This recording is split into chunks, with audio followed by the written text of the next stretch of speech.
Mesdames, Mesdemoiselles et Messieurs, bonjour. Vous êtes bel et bien sûr Eden TV.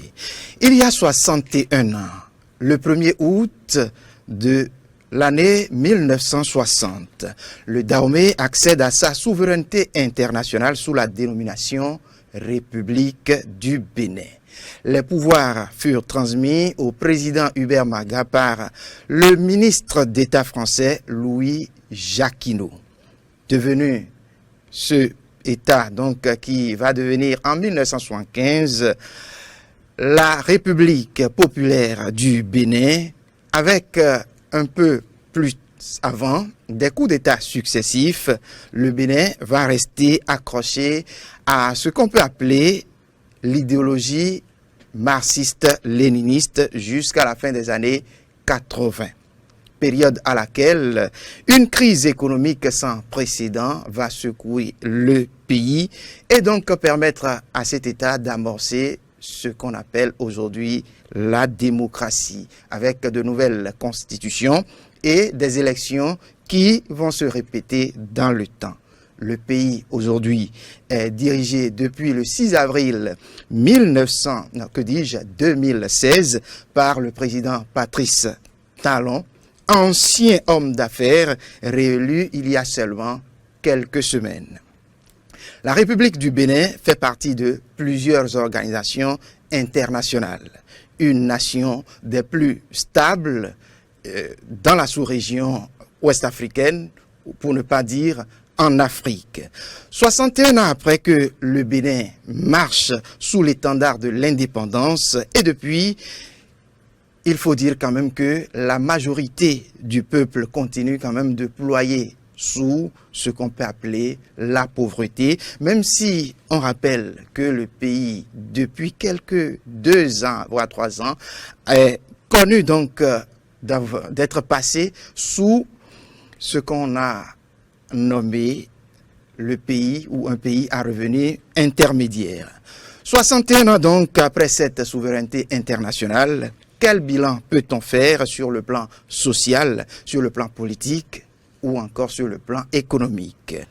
Alors, merci à vous deux d'avoir répondu à notre invitation. Sans vouloir verser dans ce qu'on peut appeler de l'histoire, puisque je sais qu'aucun de nous sur ce plateau n'était né donc il y a 60 ans ou 61 ans, eh bien, les systèmes politiques et idéologiques qui se sont succédés ont-ils, selon vous, avancé ou fait régresser notre pays? Je commence par vous, Claude Timbe-Azalo. Merci beaucoup pour l'intérêt lié à cette question. D'une part, tous les systèmes qui ont évolué, qui ont progressé depuis 1960, ont permis quand même de faire progresser le Bénin. Entre-temps, nous avions d'autres systèmes avec d'autres partis. Et, il y avait assez de chamboulements au niveau du système politique jusqu'à ce que, à un moment donné, on appelait le Dahomey l'enfant malade de l'Afrique. Et donc, il y a eu plusieurs événements qui se sont déroulés. Il y a eu des partis qui étaient nés, qui après n'existaient plus, ainsi de suite. Il y a eu le PRPB entre-temps de l'ancien président le général Mathieu Kérékou, paix à son âme. Mathieu Kérékou, paix à son âme. Et donc, après, à partir de 90, puisque aux alentours de 88, il y avait eu assez d'émeutes qui avaient obligé tous les acteurs politiques et de gouvernance à aller à la conférence des forces vives de la nation. Et donc, à partir de ce moment, il y a eu le multipartisme qui est une notion qui a pris corps, dont on a eu plusieurs partis. De 90 jusqu'à 2016, on avait eu des centaines de partis politiques. Et dans ces partis politiques, il y en avait qui, quand même, faisaient quelques marchandages politiques. Et donc, à l'arrivée du chef de l'État actuel, son Excellence M. Patrice Talon, il y a eu des réformes pour pouvoir faire l'assainissement de la vie politique. Et donc, ces partis ont été obligés de se regrouper en de grands blocs. Il faut dire qu'avant, les partis politiques étaient... Il y avait beaucoup de partis politiques qui étaient tribalistes, qui étaient ethniques. Aujourd'hui, les réformes du président Patrice Talon ont obligé les partis à ne plus être des partis tribalistes. Donc, ce sont des partis fortement représentés sur l'échiquier national. Et donc, on peut dire que, à la lumière de cette petite histoire, que l'enchaînement des mandats a permis aujourd'hui une amélioration, une évolution de la vie politique dans notre pays. Alors, j'ai de l'autre côté, bien évidemment, François Couton. François Couton, vous êtes acteur politique, vous avez été membre, en tout cas, président de partis politiques, si je ne m'abuse. Vous aviez vu un peu le dessin qu'a fait tout à l'heure, bien évidemment, Claude Tingbe Azalou. Pensez-vous qu'aujourd'hui, on peut dire que nous avons évolué en termes de vie politique? Oui, merci beaucoup, M. Rumambou.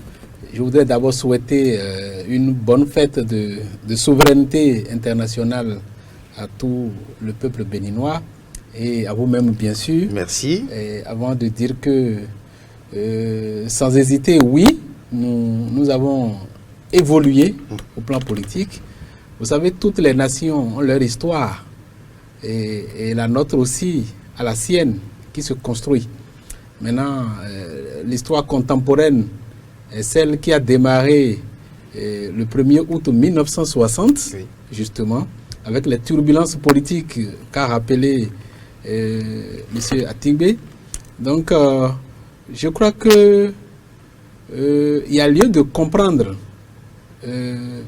que depuis la chute du mur de Berlin, vous avez rappelé ça dans l'introduction, la crise intervenue en 1980, que notre pays a amorcé un autre cycle politique. Oui. Et ce cycle aussi a connu pratiquement son épilogue en 1990. Et donc, depuis cette période marquée par la conférence des forces vives de la nation, a fait revirer le Bénin dans un nouveau système politique. C'est désormais la démocratie, c'est désormais le libéralisme économique, qui est un système politique opposé au système socialiste communiste conduit par l'ancien président de la République, le général Mathieu Kérékou. Et donc, nous avons connu de progrès. C'est désormais notre démocratie qui est en construction. C'est désormais un nouveau système économique qui est en cours dans le pays. Et c'est véritablement un progrès. Nous devons maintenant décortiquer de quoi regorge notre démocratie et en quoi c'est différent du système politique qu'on avait vécu par le passé et quel type de changement que l'homme que nous sommes, citoyens que nous sommes, doivent avoir, parce que visiblement, nous n'avons pas encore quitté les racines du communisme et du socialisme. Justement, pendant que nous y sommes, avec ces systèmes que nous avions vus, aujourd'hui on parle de multipartisme, même si avec la redéfinition ou plutôt la réforme partisane qui est en cours aujourd'hui, on a mis des partis plus solides, des partis plus grands plutôt, avec des assises un peu partout dans le pays. Pensez-vous quand même que ceux qui étaient à la tête, parce que depuis l'origine, depuis 1960, il y avait quand même des partis. Il y avait eu, bien évidemment, des partis comme le PRD. Bon, je ne veux pas verser un peu dans ces histoires-là, mais quand même, il y avait quand même assez de partis. Pensez-vous que si ces partis n'ont pas évolué, si ces partis sont restés ethnocentriques et autres, pensez-vous que c'est parce que les têtes qui ont dirigé ces partis n'ont pas su avoir une vision assez large? Merci. Ça me rappelle une pensée d'un philosophe français qui qualifiait le Bénin en 1958, je crois c'est Emmanuel Mounier, qui disait ceci, que le Dahomey est le quartier latin de l'Afrique. C'est-à-dire qualifiant l'intelligence, n'est-ce pas, de Béninois. Mais il avait ajouté ceci, que cet intellectualisme fait de méchanceté et de mesquinerie risque de retarder le développement du pays. Ça veut dire que avant même les indépendances, il y a les grands penseurs qui ont déjà perçu un certain nombre de comportements chez les Béninois qui risquaient quand même, n'est-ce pas, d'entacher le développement. Alors, cela dit, nous avons remarqué ça à travers les partis politiques qui sont nés juste après la conférence des forces vives de la nation, des partis politiques trop personnels, individuels, c'est-à-dire assez mercantiles, sans vision, sans idéologie pratiquement. C'est peut-être une expérience, n'est-ce pas, de début de libéralisme politique, mais aujourd'hui nous avons connu un progrès, mais le progrès que nous avons encore connu mérite d'être encore amélioré pour que à l'intérieur des nouveaux partis politiques qui sont créés, qu'il y ait véritablement de la démocratie et de la liberté. Claude Tingbi Azalou, les partis politiques qui aujourd'hui ont connu d'amélioration, certes, mais quand même au sein de ces partis politiques améliorés, il y a quand même des remous par-ci par-là. Oui, il y a des remous par-ci par-là parce que, vous savez, ce à quoi on n'était pas habitué, on ne peut pas tout de suite être performant là-dedans. Et donc, il faut du temps pour que les habitudes puissent changer. C'est vrai que aujourd'hui, on note des démissions un peu par-ci, un peu par-là, dans certains partis politiques. Toujours est-il que chaque acteur politique aujourd'hui vise un peu, non seulement les échéances, mais aussi son objectif. Et donc, cela fait qu'il y a toujours quelques remous au niveau des partis. Quand vous rappelez qu'il était un peu plus difficile de s'associer. Ouais, aujourd'hui, on parle de regroupement de partis, mais il y a toujours quelques partis qui ont voulu conserver leur hégémonie, leur autonomie.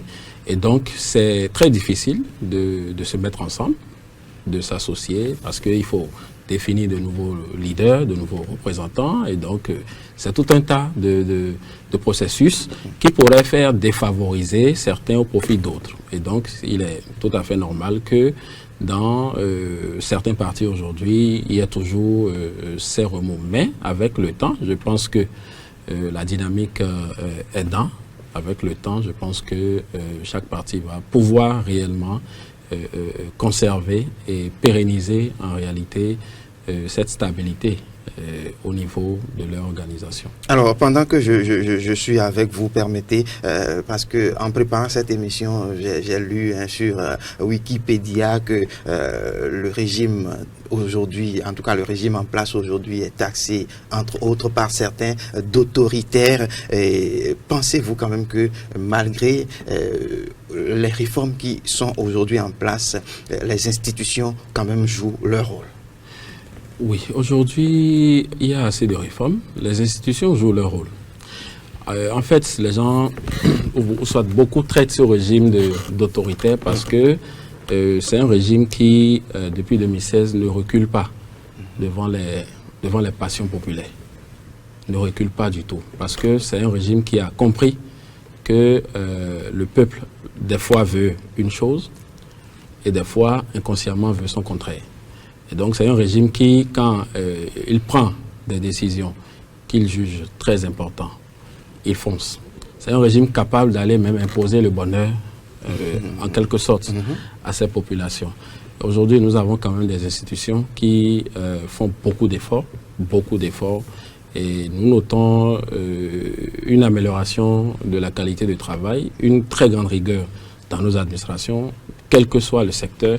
Il suffit juste de descendre sur le terrain, vous allez voir que les choses ne sont plus comme avant.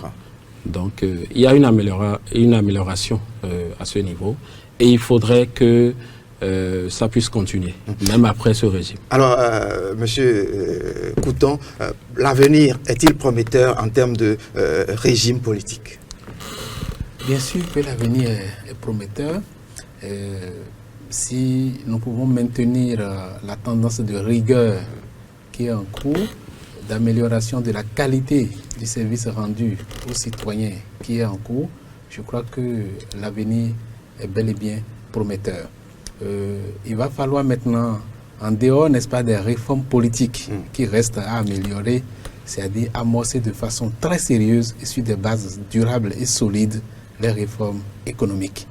Puisque c'est à partir des réformes économiques que vous et moi, nous allons ressentir le mieux-être chez nous et satisfaire les 5 besoins fondamentaux normalement et être fier de devenir une nation développée. Je vois que c'est l'économiste qui est en train de parler. Alors, depuis plus de 2 ans, le Bénin, comme on en parle, comme un pays à revenu intermédiaire, un classement selon donc la Banque mondiale. Dans le même temps, le citoyen continue de se plaindre. Le panier de la ménagère, selon certains presque vide. Le SMIC, il n'a presque pas changé depuis 2014. Il est à 40 000 francs, bien évidemment.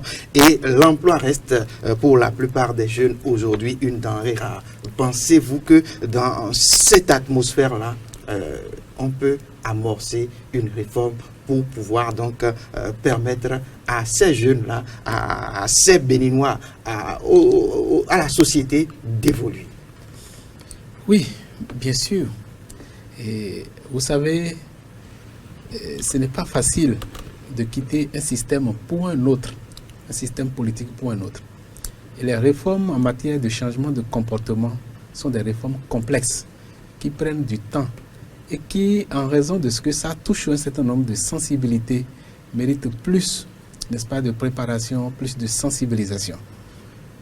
Notre pays aujourd'hui est face à plusieurs défis à la fois. Il faut relever, n'est-ce pas, le défi de l'emploi, oui, le défi de l'amélioration de conditions de vie. Il faut relever, n'est-ce pas, le défi qu'impose même la communauté internationale et régionale, parce que le Bénin n'est plus un pays en l'air. Non. Nous sommes dans un espace, l'UEMOA, la CEDEAO, les engagements internationaux. Bien évidemment, on parle de mondialisation, globalisation, etc. On parle de la mondialisation et de la globalisation. Alors, lorsque on est dans un environnement aussi complexe que celui-là, il va falloir vraiment, c'est-à-dire faire des réformes, il va falloir faire des sacrifices. Je crois que c'est au nom, n'est-ce pas, de ces sacrifices que les uns et les autres, nous sommes en train de ressentir un peu de douleur. Vous savez, nous n'avons pas fait de guerre, nous n'avons pas fait de révolution violente. Et donc, il y a certaines réformes qui risquent d'être très très ressenties, surtout les réformes de transformation économique, puisque c'est de comportement que nous allons changer, en réalité. Mais il y a lieu à ce que chacun de nous essaie, n'est-ce pas, d'organiser sa propre reconversion. Nous ne devons plus attendre l'État pour trouver de l'emploi. Nous ne devons plus attendre l'État pour créer, n'est-ce pas, notre mieux-être. L'État est juste là pour créer les conditions nécessaires à l'aller et venir et à la création, n'est-ce pas, de nos entreprises. Vous voyez, on ressent quelque chose quand même aujourd'hui dans le pays, la création, n'est-ce pas, des bases matérielles de l'économie. Lorsque vous n'avez pas de route, lorsque vous n'avez pas d'infrastructure, vous ne pouvez même pas vous développer, vous ne pouvez rien faire. Donc ces choses-là, dirait l'autre, voilà, le développement passe par le développement de la route. Vous voyez, ces choses-là sont nécessaires pour qu'on amorce une croissance économique à véritablement parler. Mais il reste à aller sur le terrain réel de création d'entreprises compétitives qui puissent tenir face au reste du monde. C'est un débat très, très compliqué. C'est vraiment compliqué, voilà, puisque je le dis. Mais il faut le mener quand même. On va le mener certainement dans d'autres panels, sur d'autres plateaux. Claude Tingbe Azalou, Possou parlait tantôt, Possou bien évidemment, de ce qui doit être changement de comportement et bien d'autres. Pendant ce temps, on retrouve quand même, malgré les réformes, malgré la mise sur pied d'un certain nombre d'institutions, le détournement de deniers publics reste quand même l'apanage, permettez que je mette ça entre griffes, de bon nombre de Béninois aujourd'hui. Oui, c'est vraiment triste. C'est vraiment triste. Et je pense que le problème est beaucoup plus profond que ça. Le problème est très profond. Et il faut des mesures très profondes. Il faut déjà associer les détournements avec les faits de corruption et autres. Oui, bien sûr. Quand on parle de corruption, on parle de toutes les infractions connexes, de malversation, de détournement, etc. Il faut dire que dans le passé, le Béninois était un peu habitué à ça. C'est pas que le Béninois. Oui, ce n'est pas que le Béninois, c'est partout. Toute l'Afrique c'est partout. C'est partout. Vit sous cette maladie-là. Et je pense que ce que je propose d'abord pour pouvoir régler ce problème, essayer de régler, on ne pourra pas peut-être régler ce problème à 100%. Il faut dire que le président Patrice Talon, depuis qu'il est venu, il a mené une lutte implacable et continue de la mener. Et je pense que pour que cette lutte soit presque parfaite, il y a une chose que nous devons faire. Laquelle? Il faut d'abord essayer d'assurer aux générations qui viennent une certaine bonne éducation de la chose publique. Je vais en venir où? Je vais parler de ces cours-là qui ne sont pas dans nos systèmes éducatifs, notamment secondaire et supérieur. Je vais parler de la morale, je vais parler des cours de civisme. C'est vrai, on en faisait au primaire, je pense que ça doit toujours continuer actuellement, Oui. mais il faudrait que ces cours soient forcément aussi bien au secondaire qu'au supérieur.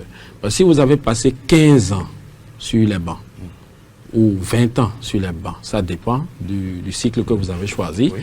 et que chaque année, depuis votre bas âge, on vous parle de ne vole pas, ne détourne pas les biens publics, et respecte les biens publics. Quand on parle de ces choses tout le temps, comme on apprend l'anglais, le français, dans toutes les filières, je pense que ça va amener les prochaines générations, demain, quand ils seront des hauts cadres ou des décideurs politiques, ce que tu as entendu pendant 15 ans ou 20 ans, je pense que quand tu vas voir l'agent de l'État et tu vas vouloir détourner, une voix va te dire, attention, on ne vole pas l'argent de l'État. Monsieur Kouton Possoadan, alors dites-nous, on a vu ces comportements-là, on a vu quand même la création d'institutions plus ou moins fortes aujourd'hui, et notamment la Criette. Quand même, ça continue. Oui, bon, il faut reconnaître qu'il y a une tendance à la restauration de l'autorité de l'État. Aujourd'hui, le citoyen béninois a la crainte quand même de son autorité, de son pays. Je crois que c'est l'effet positif que nous pouvons déjà commencer à tirer de cette lutte inlassable contre le phénomène de corruption, qui est un phénomène aussi vieux que le monde, aussi vieux que la naissance, n'est-ce pas, des nations. Et qui gangrène nos économies. Et des États. Cette lutte est à poursuivre, mais dans cette lutte, l'appareil judiciaire doit être interpellé et être reconnu comme un pouvoir à part entière qui nécessite d'indépendance et d'autonomie et beaucoup plus, n'est-ce pas, de moyens pour aller vite. Ça ne peut pas rester entièrement à part. Oui, pour aller vite et très vite, afin que ceux qui sont en conflit avec la loi, qui ont des difficultés avec la loi, puissent également connaître aussi très rapidement leur sort, et pour que l'émulation et la participation à la construction de l'œuvre nationale puissent s'opérer dans tous les sens. Dans tous les cas, notre pays est en train de vivre une expérience assez exceptionnelle. On sent qu'il y a une vision et un objectif de développement que le leader au plus haut niveau a, et rien n'est en train de le détourner de cet objectif-là.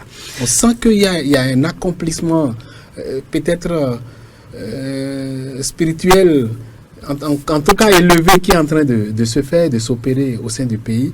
Et donc, il va falloir qu'on suive et qu'on observe. Je disais tout à l'heure que la chose la plus importante est à opérer au niveau de nous-mêmes citoyens en ce moment. Nous devons comprendre dans quel système nous sommes. Que devons-nous commencer à faire maintenant? Quel type de formation avons-nous besoin maintenant? Nos formations professionnelles, quand vous prenez un citoyen béninois, y compris moi-même qui vous parle, disant que bon, j'ai bac plus 5, j'ai mon bac, j'ai la licence, j'ai ci et ça.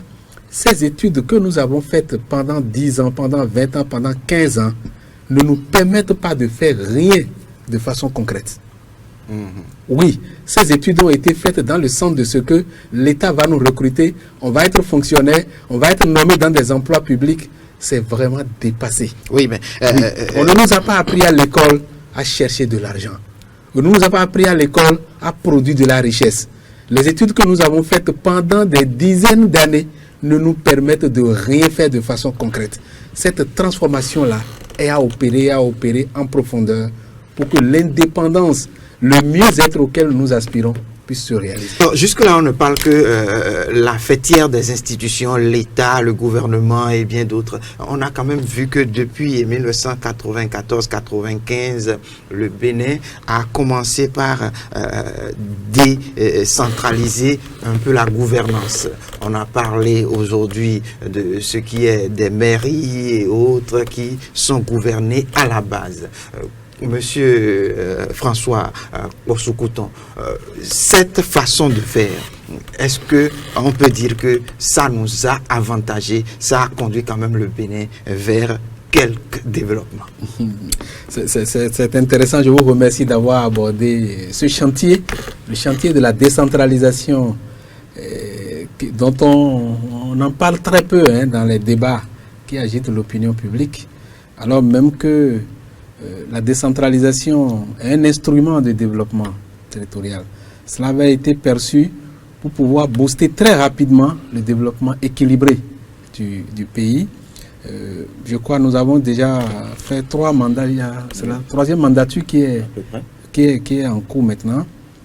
Il y a lieu qu'on fasse une évaluation de notre système de décentralisation. Parce que personnellement, moi j'ai fait constat et j'ai pensé qu'il faut encore avoir le courage de réformer la décentralisation telle que nous l'avons. Parce que les objectifs ne sont pas en train d'être atteints. Les conseils communaux qui sont mis en place n'ont pas la capacité de produire de richesses nécessaires pour soutenir d'abord eux-mêmes leurs charges qu'ils constituent, les charges administratives et de fonctionnement, n'est-ce pas, des mairies, et puis après, régler les problèmes de pauvreté et de développement à la base. À ce niveau-là, je pense que 77 communes dans son état actuel me paraît trop. Oui, c'est beaucoup. Si nous pouvons aller à l'expérience de la régionalisation du développement, tel qu'à un moment donné, cela s'est fait en France et dans beaucoup d'autres pays développés, ce serait bien. Non, mais comme on a aujourd'hui les 12 départements. Je vous donne non, les départements sont des autorités, n'est-ce pas, de tutelle administrative sur les communes. Eux, ils n'ont pas la main pour gérer. Le département ne gère pas. Ils ont juste le pouvoir de contrôle, le pouvoir de surveillance et un contrôle même de la légalité, juste de ce que les maires qui sont sous leur ordre sont en train de faire. Ils n'ont pas, c'est pas de ça que je parle. Okay.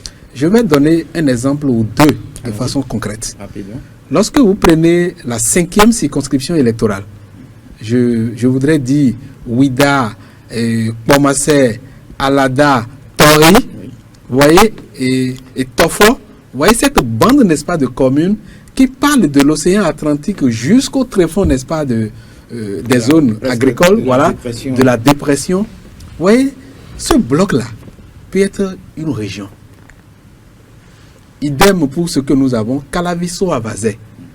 Soava, avec ses potentialités touristiques et tout, n'est pas en mesure d'avoir de ressources pour s'administrer et payer normalement de bons cadres pour faire, n'est-ce pas, non, c'est pas possible, c'est pas évident.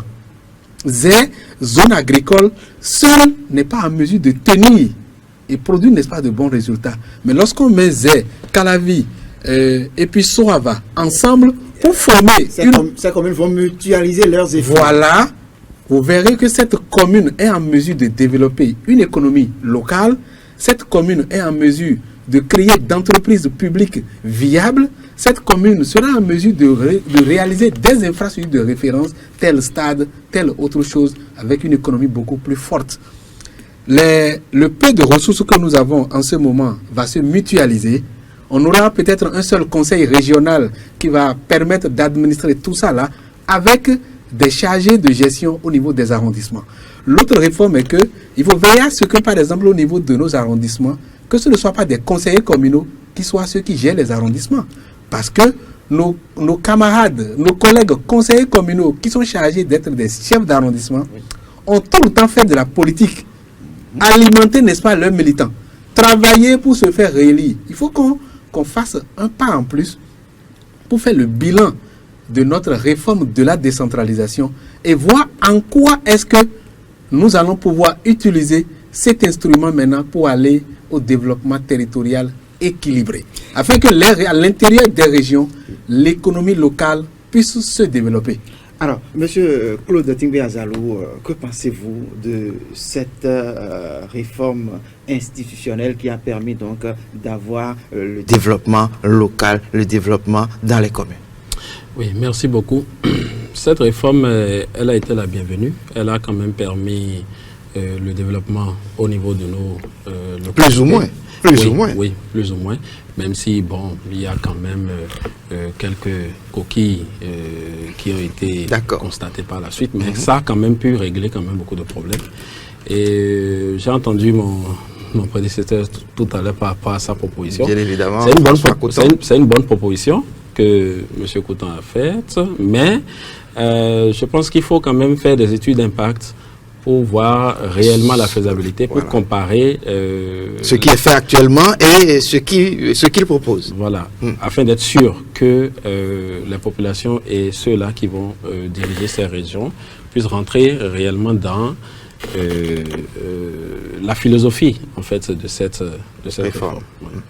Alors, vous savez, juste un petit complément. Allons-y rapidement. Juste un petit complément pour soutenir un peu cette thèse de la nécessité d'aller à la régionalisation. Prenez même le comportement de nos États, les États de l'Afrique, et comparez le comportement de nos États à ceux des États européens et à ceux des États américains. Depuis les années 1750, l'Amérique a compris l'application d'un principe, le principe du cerveau collectif. Il faut se mettre ensemble pour peser. Il faut former un ensemble lourd pour pouvoir peser en face, n'est-ce pas, du reste de l'humanité. Les Européens l'ont aussi compris, mais jusque-là encore, pourquoi nous ne pouvons plus continuer à célébrer l'indépendance, à accuser les colons, à accuser l'esclavage? Il faut maintenant aller à la mise en place, n'est-ce pas, d'ensembles grands pour pouvoir peser face au reste du monde. C'est la même chose au niveau de la décentralisation, de petits pouvoirs, micro-pouvoirs qui ne pèsent pas. Les gens ne peuvent pas régler les problèmes de leur communauté et on est dit qu'on est communauté décentralisée. On vous a compris, Monsieur François Coutan. Alors, aujourd'hui, à voir tout ce qui attend le développement du Bénin qui donc est en chantier, dit-on. Alors, si on ne fait rien d'ici une vingtaine d'années, vous le savez bien que moi, on passera certainement vers 15 millions de population avec une prédominance de jeunes. Mais le Bénin n'a pas d'usine, le Bénin ne transforme pratiquement en rien, pas de ressources minières. N'y a-t-il pas de crainte, Monsieur Tingbe Azalou? Oui, bien sûr. Quand on trace la courbe ainsi, ou quand on fait cette modélisation, ou quand on va en sociologie, on parle de prospective, on voit le scénario d'ici quelques années et on voit que d'ici quelques années, si les choses ne changent pas positivement ou ne continuent pas d'aller dans le sens positif, on aura assez de soucis, notamment au niveau de l'employabilité des jeunes. C'est pour ça que aujourd'hui, les réformes dont on a parlé, surtout au niveau du secteur de la jeunesse et de l'emploi, sont des réformes très importantes. Je me souviens que récemment, le gouvernement a pris l'option de créer, je pense, une innovation ou une université de l'innovation. Oui. C'est une très bonne initiative qu'il faut encourager. On peut même aller à la création d'un ministère de l'innovation, bien sûr, parce que c'est à partir de là que les richesses vont se créer. Nous n'avons pas de pétrole, nous n'avons pas ces grosses ressources qui permettent à certains pays de beaucoup se développer. Et donc, il faudra agir dans ce sens, continuer d'encourager ces réformes d'innovation pour que demain, nous ayons plus de créateurs de richesses. Et même quand il y aura 20 millions, 50 millions de personnes, on aura quand même la capacité de se gérer et de créer de l'emploi. Monsieur François Couton, au-delà de tout, on parle de diriger des hommes et il faut des hommes pour diriger des hommes. Revenons un peu à la mentalité du Béninois. Le Béninois veut tout voir par rapport à ce que l'État doit faire par rapport à lui et pas ce que lui doit faire à son État, à son pays. Pensez-vous que cette façon de voir, ce mental du Béninois peut nous permettre un essor de notre pays? Je vous remercie. Je pense que nous avons besoin d'une transformation mentale. J'allais même loin pour dire que nous avons besoin d'une transformation spirituelle et morale. Nous ne croyons pas en nos génies. Contrairement aux Européens et aux Occidentaux, nous ne croyons pas en nos génies. Je suis certaines émissions sur votre radio. Et quand des gens parlent de ce qu'ils savent faire et ce dont ils sont capables, n'est-ce pas, de faire tout cela, on s'en moque. Voilà, on s'en moque. On dirait par ailleurs que c'est de la sorcellerie. Mais c'est bien évidemment de ces génies que les nations développées sont parties pour devenir ce qu'ils sont. Chaque homme est individu et en lui-même. Vous ne ressemblez à personne et personne ne vous ressemblera jamais. Ça, c'est vrai. Nous devons retourner, n'est-ce pas, à nos racines et à ce qui nous qualifie véritablement au fond pour identifier même le type de développement qu'il nous faut. Donc moi, je pense que c'est vrai, on parle davantage de développement personnel. L'État et nous-mêmes doivent commencer à y penser de façon réelle. Pour que la façon dont nous pensons nous-mêmes notre développement, la façon dont nous réfléchissons, nous puissions changer. Regardez tout ce qu'il y a autour de nous. Il a fallu quelqu'un pour réfléchir quelque part, penser qu'à telle chose peut aider et faciliter la vie aux hommes pour pouvoir les créer. Évidemment. C'est quelqu'un qui a créé la radio. C'est quelqu'un qui a créé la télévision. L'Internet que nous utilisons, c'est quelqu'un qui l'a créé. L'avion que nous prenons, les voitures que nous roulons, c'est des gens qui les ont créées. Un penseur l'a dit, et moi je pense que c'est vrai. Tout ce que nous voyons au plan matériel a d'abord été pensé par quelqu'un avant d'être transposé au plan, à ce que nous voyons. Ça veut dire qu'il faut accorder l'importance à la façon dont nous réfléchissons, la façon dont nous pensons. Et quand il y a des génies qui réfléchissent et disent qu'ils sont capables de faire telle chose, accordez-leur les moyens de pouvoir s'exprimer, de pouvoir s'extérioriser. L'autre faiblesse que nous avons, nous qui sommes intellectuels ou cadres, nous ne lisons pas. Ah oui. Quelqu'un a dit que s'il faut cacher quelque chose à l'Afrique, nous ne lisons pas, nous ne fouillons pas. Il faut le mettre dans un document. Non, on trouve carrément que c'est une perte que de prendre 1000 francs, 2000 francs, aller acheter un livre et de le lire. On préfère se faire embrouiller par la télévision, par l'Internet, par les WhatsApp. Donc, il va falloir qu'on se rééduque de telle sorte que nous puissions faire de la recherche nous-mêmes. C'est ça. Oui, pour trouver les produits, les inventions nécessaires que nous allons vendre au reste du monde pour pouvoir gagner de l'argent. Je ne vous arrête pas, j'ai un sociologue sur le plateau. Il va nous en dire plus. Que pensez-vous de la mentalité, du mental du Béninois? Oui, on en parlait déjà depuis le début. Oui. On en parlait déjà depuis le début. Il y a beaucoup de choses à améliorer.